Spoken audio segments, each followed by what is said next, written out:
ন্যূনতম লজ্জা, সেই লজ্জাটা বিএনপির মধ্যে নাই। আপনি কার সাথে এই কথাগুলি বলতেছেন? আপনি তো আমাদের মতো মজলুম ছিলেন, এখন এই পার্টি বানলেন কেন? মোনাফিকের তো একটা নিয়ম কারণ আছে, আমি তো কোনো ফর্মেটে পড়তেছেন না। আসলে হয়েছে কি ভাই, আপনি এই জুলাই বিপ্লবের যে একটা গুরুত্ব, একটা শক্তি, এটা যে ঘূর্ণিঝড়, এটা অনুধাবন করেন নাই। কারণ সারাদিন সাহেব ছিলেন শিলংয়ে, আমার প্রধানমন্ত্রী ছিলেন লন্ডনে। এর কি শক্তি, যারা ছিলেন এই এলাকায়, আমার মনে হয় সকল আমাদের অ্যাডভোকেটরা সুপ্রিম কোর্টের, এরা সবাই জানতেন কি ছিল এই জায়গাটা, শক্তিটা কত ভয়ঙ্কর ছিল। ওই সময় অনেক কিছু করা যেত, সেনাবাহিনীর নিয়ন্ত্রণে এনে এটাকে সহনশীল অবস্থায় রাখা হয়েছিল। আমি মনে করি সালাউদ্দিন সাহেব, আপনি বিএনপিকে ডুবাবেন না, এই দেশটাকে ডুবাবেন না, আপনি ভারতের কোলে আশ্রয় পাবেন না। হাসিনা এত শক্তি ছিল, কিন্তু লাভ হয় না। ভারতের থেকে শুরু করে সবকিছু এখানে ছিল। আমাদের ডিজি 5 জন সব পড়াই গেছে, 2 জন জেনারেল মিসিং, সেনাপতি মিসিং। আপনি বুঝতে পারতেছেন এই ঢেউটা কত শক্তিশালী ছিল? আপনার কথায় পুলিশ এখন গুলি করবে না। কদিন আগে দেখছেন আইসিডিতে পুলিশ কাঁদতেছিল, আইন পালন করতে যে আমার কেন মৃত্যুদণ্ড হবে। আসলে সত্য। এখন আর ডিজে ভাই আপনার কথা শুনবে না। আপনি গুমের আইন মানতেছেন না, সমস্যাটা কোথায়?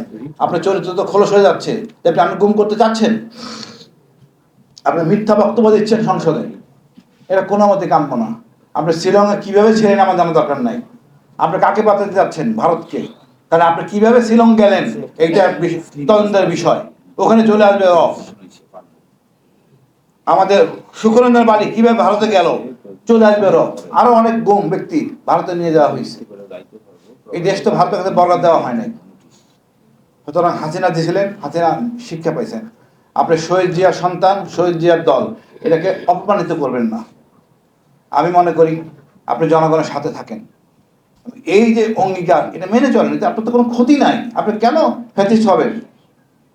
এই চেতনাটাই তো খারাপ। পৃথিবীতে অনেক দেশ আছে সংবিধান, লিখিত সংবিধান নাই, কারণ সেই লোকগুলি ভালো, সেই লোকগুলি মানুষ, আমরা অমানুষ। আইন করে আপনাকে সোজা রাখা যাচ্ছে না। আপনি জমান দিয়ে জমান রাখতেছেন না, আপনার তো আমাদের ভরসা পাচ্ছি না। একবার যদি ছাত্র জনতা আবার খেপে যায়, আপনারা কই যাবেন আমি জানি না। বাংকার বানানোর সময় বানাইতে অনেক সময় লাগবে, এই সময় আপনাকে দিবে না। খুব ট্রাবলে পড়ে যাবেন। এবার মার খেতে পুলিশ, গালে গালে গালামন্দ খাইছে আর্মি, এরপর কিন্তু খাবেন আপনারা, এবং মহাবিপদে পড়বেন। ভারত আপনাকে নেবে না, ওই হেলিকপ্টার C-130 আর্মির এটা দিবে না আপনাকে। আপনাকে যেতে হবে মায়ানমার, সেখানে আছে আরাকান আর্মি, কোনো বোধ জ্ঞান নাই। আমি মনে করি ভাই, জনগণের সাথে থাকেন, জনগণের সমর্থনে থাকেন, দেশটাকে ভালোবাসেন। দেশটা আমাদের, সবাইকে নিয়ে বসবাস করব, সকল জাতিসত্তা। এখানে রাগ অভিমানের কিছু নাই তো। এমন কি ছিল যেটা আপনাদের ক্ষমতা প্রণয়নে অসুবিধা করতেছে? আমরা কেন চোর হব, কেন অন্যের সম্পত্তি খাবো? এই জায়গা থেকে সরে আসতে পারি না? আমার ধর্ম মুসলমান বলি, কিন্তু কাজকর্ম করতেছি যেন কোনো ধর্মের ফরমেটে পড়ে না। আজব এক জাতি আমরা, মানে আমাদের চটথপ্পড় না খেলে আমরা সোজা হই না। আমি মনে হয় এখন অনেক সময় আছে, এই খালেদা জিয়ার বিএনপি, শহীদ জিয়ার বিএনপিকে অপমানিত করবেন না। আমি প্রধানমন্ত্রীকে বলবো, আপনি নিজ উদ্যোগে দায়িত্ব হাতে নেন। আমার মনে অনেক ভালো চালাতে পারবেন, কিন্তু এই সালাউদ্দিন সাহেব আপনাকে ডুবাচ্ছে।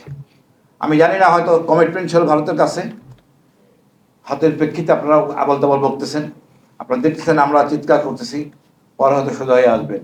আমি এই সহজ সমীকরণে আপনাদেরকে আমি ছাড় দেই, বাট বেশি দেরি করেন না, তাহলে আপনাদের জন্য সমস্যা হয়ে যাবে। আর জনগণ একবার খেপে গেলে আর থামানো সম্ভব না। কারণ এবার সেনাবাহিনী এসে থামাবে না জনগণকে, পুলিশও থামাবে না, আপনারা বিপদে পড়বেন।